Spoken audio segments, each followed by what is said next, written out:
All right, let's get into it. Today, we are going to be untangling one of the most important and, frankly, one of the most confusing parts of the crypto world, Ethereum scaling.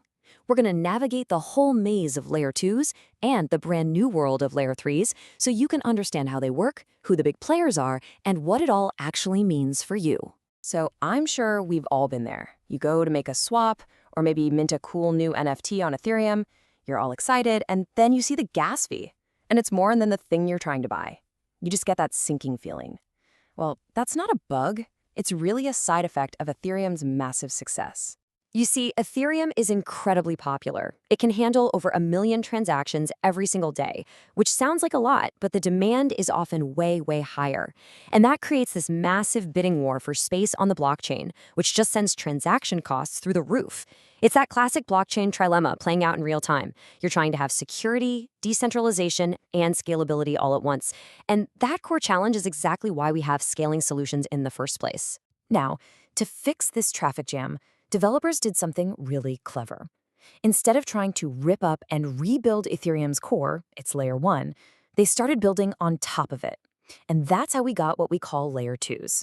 The best way to think about them is like express lanes built right over a super secure but sometimes congested highway. So what is a Layer 2, or L2? Well, at its core, it's a separate blockchain that kind of runs alongside Ethereum. It handles all the heavy lifting, processing tons of transactions on its own, where it's way faster and cheaper, and then it just bundles them all up and sends a nice, neat, compressed summary back down to the main Ethereum chain. So you really get the best of both worlds. You get the speed and low cost of the L2, but everything is still anchored by Ethereum's bulletproof security. Now, what's so cool is that there are a bunch of different ways to do this. You've got things like state channels, which are perfect for, say, a bunch of tiny payments between two people.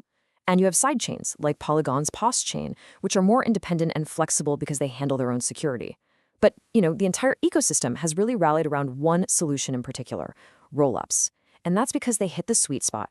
They give you a massive boost in transaction speed while still borrowing all of the security from the main Ethereum chain. So let's double-click on those. Within the world of rollups, there's this really fascinating philosophical divide. On one side, you have optimistic rollups. Their whole model is innocent until proven guilty. They just assume all the transactions are valid and post them to Ethereum. This kicks off a challenge period where anyone can basically raise their hand and submit a fraud proof if they find a mistake. On the other side, you've got zero-knowledge rollups, or ZK rollups. They're a lot more skeptical. Their model is guilty until proven innocent. They use some seriously advanced math to generate a validity proof before they post anything, mathematically guaranteeing every single transaction is legit. And this one difference has massive consequences for the user, especially when it comes to withdrawal times. So here's how that optimistic model works. You've got transactions that get collected and batched together by something called a sequencer. That sequencer then posts a compressed version of those transactions onto the main Ethereum chain. But here's the catch. There's that built-in waiting period, that challenge window. This is the whole optimistic bet. The network just waits around to see if anyone spots a problem. And it's that delay, that waiting period, that's the reason why withdrawing your funds back to Ethereum can sometimes take up to a week. Now let's flip the script and look at the ZK rollup flow. It's a totally different game. A sequencer still batches the transactions, but then this component called a prover generates that cryptographic proof, the proof that says everything here is 100% correct. That tiny little proof gets sent down to layer 1. The smart contract on Ethereum just has to verify that one proof, and boom, it knows the entire batch of transactions is valid. So what does this mean for you? No long challenge period. Withdrawals can happen almost instantly. It's a huge improvement for the user experience. Okay, so that's the theory, but theory is one thing. Who is actually out there building this stuff and getting people to use it? The Layer 2 ecosystem has just exploded over the past few years. Let's meet the heavy hitters. You can't go anywhere in DeFi without seeing these names. Arbitrum is an absolute titan in the optimistic space. It's got a massive DeFi ecosystem with billions locked up. Polygon is a total powerhouse, best known for its popular sidechain, but they're also pushing hard into ZK technology. Then you have ZK Sync, which is all in on ZK and has this big vision of creating a whole network of interconnected hyperchains. And finally, there's Starknet, which uses a really unique proofing technology called Starks to get just mind-blowing scale, which makes it a hotspot for things like high-end gaming. So this is the exact question that's pushing the space forward. I mean, layer 2s are amazing, right? They make Ethereum faster and cheaper for everybody. Problem solved. Or is it? What if you have a really, really specific need? What if a general purpose L2 just still isn't fast enough or cheap enough for your app? Well, that's where layer 3s come into the picture. These are hyper-specialized blockchains that don't even settle on Ethereum directly. Instead, they settle on a layer 2. This gives them another huge jump in performance and cuts costs down to almost nothing.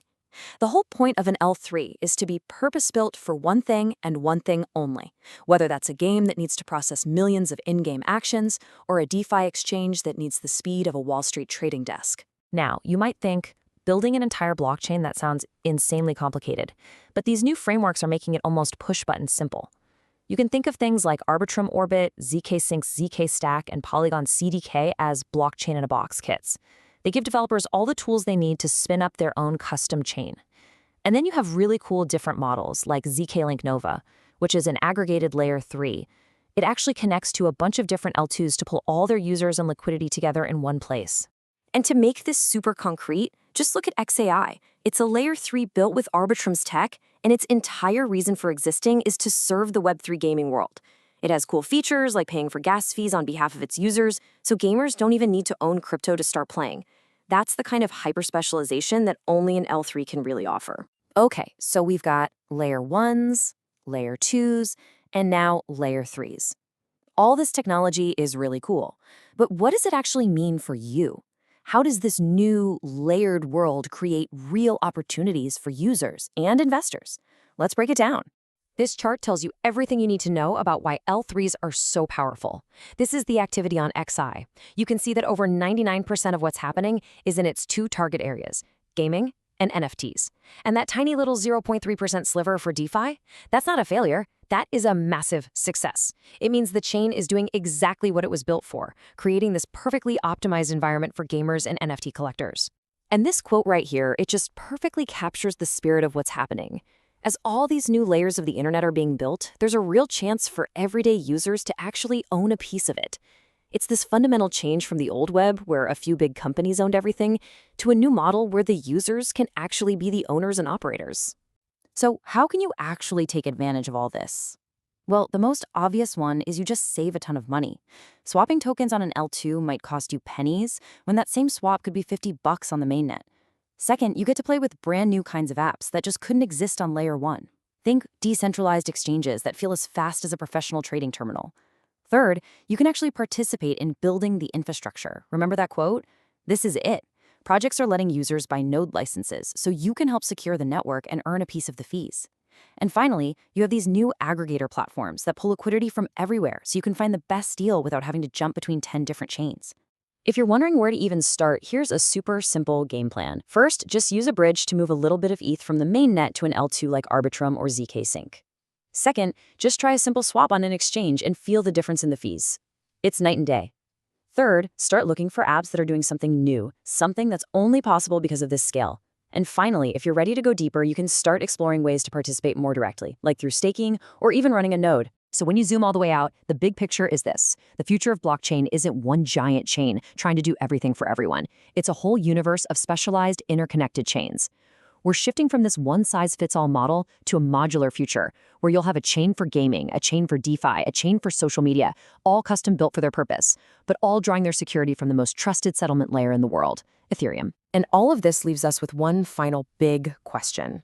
This layered future promises almost infinite scalability, which is incredible. But it also creates new bridges, new tokens, and a lot of new complexity for the user to navigate. So the real question we have to ask is, are we building a future that's infinitely scalable or one that's just infinitely complex? And I think the race to answer that is going to be one of the most exciting things to watch in this space.